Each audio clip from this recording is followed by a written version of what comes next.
चाय की प्याली पकड़े रघुवीर जी बरामदे में बैठे थे। उनकी नजरें कहीं दूर टिकी थी। शायद बीते दिनों की याद में कभी ये घर बच्चों की किलकारियों से गूंजता था। दीवारें हंसी ठिठोली की गवाह थी, लेकिन आज बस खामोशी थी। उम्र के इस पड़ाव पर वह सिर्फ एक बात समझ चुके थे, बच्चे बड़े होने के बाद माता पिता की जरूरत नहीं बल्कि उनकी सुविधा देखते हैं। गहरी सांस लेते हुए उन्होंने चाय का आखिरी घूंट पी लिया और उठकर भीतर चले गए। उनके मन में अब भी हल्की सी उम्मीद थी, शायद कोई उन्हें भी उनके साथ चलने को कहे।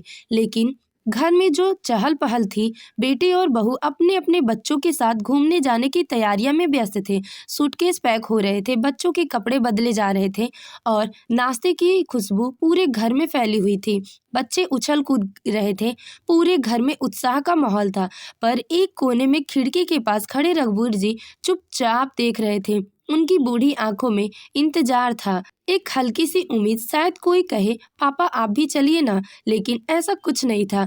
बड़े बेटे अमित ने कार की चाबी उठाई और हड़बड़ाते हुए बोला, पापा हम लोग निकल रहे हैं। छोटी बहू सुमन दरवाजे की ओर बढ़ते हुए बोली, पापा आपका खाना टेबल पे रख दिया है, जब भूख लगे तो खा लीजिएगा। बड़ी बहू नीतू ने भी अपनी ओर से जिम्मेदारी निभाते हुए कहा, पापा हमने रात का खाना भी बना दिया है, क्योंकि हमें लौटने में देर हो जाएगी और फिर बनाने का मन नहीं होगा। वैसे भी हम बाहर ही खा लेंगे। छोटे बेटे रवि ने जाते जाते कहा, पापा जाते जाते हम बाहर से ताला लगा देंगे, आप आराम कीजिए। इतना कहकर दोनों बेटे अपनी अपनी पत्नियों और बच्चों के साथ कार में बैठे और तेज रफ्तार से निकल गए। रघुवीर जी ने खिड़की से तब तक देखा जब तक दोनों गाड़ियां आंखों से ओझल नहीं हो गई। फिर धीरे धीरे चलते हुए डाइनिंग टेबल पे आए। खाना का ढक्कन हटाया तो देखा 5 रोटियां, पतली सी दाल और एक प्लेट में सिर्फ एक प्याज का सलाद। घड़ी देखी, सुबह के 8 ही बजे थे। मन में एक ही सवाल उठा, पूरी दिन इसी खाने से निकालना होगा, रात को भी कुछ नहीं मिलेगा। इतने में मेरा पेट कैसे भरेगा? यह पहली बार नहीं था, पिछली बार भी ऐसा ही हुआ था। रघुवीर जी खाने की थाली के पास बैठे सोच में डूब गए। कभी यह घर इतना छोटा लगता था कि एक साथ बैठने की भी जगह नहीं होती थी। आज इतना बड़ा है कि अकेलेपन से घुटन होती है। कभी यह खुद अपने बेटों को अपने कंधों पर बैठाकर मेले ले जाते थे। अब बेटों के पास उनके लिए 2 पल भी नहीं है। समय कितना बदल जाता है। तभी गेट की घंटी बजी। रघुवीर जी ने दरवाजा खोला। सामने पड़ोस के शर्मा जी खड़े थे। शर्मा जी ने पूछा, अरे भाई साहब अकेले ही है क्या? रघुवीर जी हल्के से मुस्कुराए, हाँ और क्या, अब अकेलापन ही तो मेरा सबसे अच्छा दोस्त है। शर्मा जी समझ गए। उन्होंने कहा, चलिए पार्क चलते हैं, मन में बहल जाएगा और ताजी हवाएं भी मिल जाएगी। रघुवीर जी ने कुछ देर चुप रहे, फिर बोले, नहीं भाई अब मन नहीं करता कहीं जाने का। शर्मा जी कुछ पल उन्हें देखते रहे, फिर बोले, आपके लिए चाय भिजवा दूं? रघुवीर जी ने हल्के से सिर हिलाया, नहीं रहने दीजिए। शर्मा जी चले गए और रघुवीर जी वापस अपने कमरे में आ गए। कुछ देर बाद उनके बेटे और बहू घर आए, लेकिन बिना कोई बात किए सीधे अपने अपने कमरे में चले गए। रघुवीर जी को लगा कि शायद वे उनसे कुछ बात करेंगे, लेकिन यह उनकी गलतफहमी थी।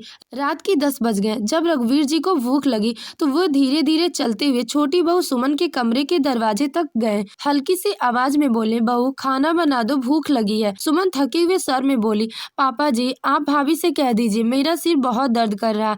रघुवीर जी ने हल्की उदासी के साथ कहा, ठीक है बेटा। फिर धीरे धीरे चलते हुए बड़ी बहू नीतू के दरवाजे तक गए और बोले, बहू भूख लगी है, खाना बना दो। नीतू बोली, पापा मैं बहुत थक गई हूँ, आप सुबह का ही खा लीजिए। रघुवीर जी बोले, बेटी मैं वो सुबह ही खाना खा चुका हूँ, एक रोटी बची है, दोपहर को वही खा ली। इतना सुनते ही नीतू तंज कसते हुए कहती, पापा जी आप कितना ज्यादा खाना खाते हैं, थोड़ा सब्र से नहीं खा सकते? आपकी उम्र हो गई है, आपकी उम्र के लोग 5 रोटी नहीं खाते। यह सुनकर रघुवीर जी की आंखों में आंसू आ जाते हैं। सबसे बड़ा दुख तो तब होता है जब उनके दोनों बेटे ये सुनकर भी चुपचाप खड़े रहते हैं। उनकी नजरें दीवार पर टंगी अपनी पत्नी की तस्वीर पर पड़ी, आंखों में हल्की सी नमी तैरने लगी। वह खुद से बोले, एक तुम थी जो कभी मुझे भूखा नहीं रहने देती थी। तुम्हारे जाने के बाद सच में 2 वक्त की खाने को भी तरस गया हूँ। फिर एक फोन आया उनके दोस्त राजीव का। राजीव ने कहा, रघुवीर इस बार वैष्णो देवी चल रहे हैं, तेरा भी टिकट करवा लिया है, इस बार बहाना मत करना। रघुवीर जी कुछ पल के लिए चुप रहे, फिर हल्की सी मुस्कान आई और बोले, इस बार मैं जरूर चलूंगा। अगली सुबह रघुवीर जी पूरी तरह तैयार होकर बैग उठाकर बाहर गए।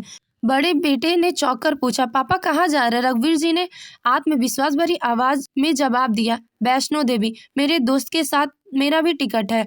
उनकी बातें सुनते ही सबके चेहरे उतर गए। बड़ी बहू बोली, पर पापा बच्चों के एग्जाम शुरू होने वाले हैं और हमें भी बेंगलुरु जाना है, बच्चों को किसके भरोसे छोड़कर जाएंगे? छोटी बहू ने तुरंत कहा, पापा फालतू खर्चा क्यों कर रहे हैं? अगर आपके पास इतना पैसा है तो हमें दे दीजिए, इस उम्र में घूमने की क्या जरूरत है? रघुवीर जी ने पहली बार अपनी आवाज मजबूती लगाते हुए कहा, मुझे आदेश देने वाली तुम कौन होती हो? जब तुम लोग घूमने जाते हो तब मैं ही बच्चों को संभालता हूँ, अब तुम लोग खुद संभाल लो। मैंने अब खुद के लिए जीना सीख लिया है। तो दोस्तों, आपको ये कहानी कैसी लगी कमेंट करके जरूर बताएं। अगर आपको कहानी अच्छी लगी है तो वीडियो को लाइक करें और हमारे चैनल को सब्सक्राइब करना ना भूलें। आपका सपोर्ट ही हमारा सबसे बड़ा मोटिवेशन है। क्या लास्ट में रघुवीर जी ने सही फैसला किया? आप अपनी राय कमेंट बॉक्स में जरूर बताएं। Thanks for watching.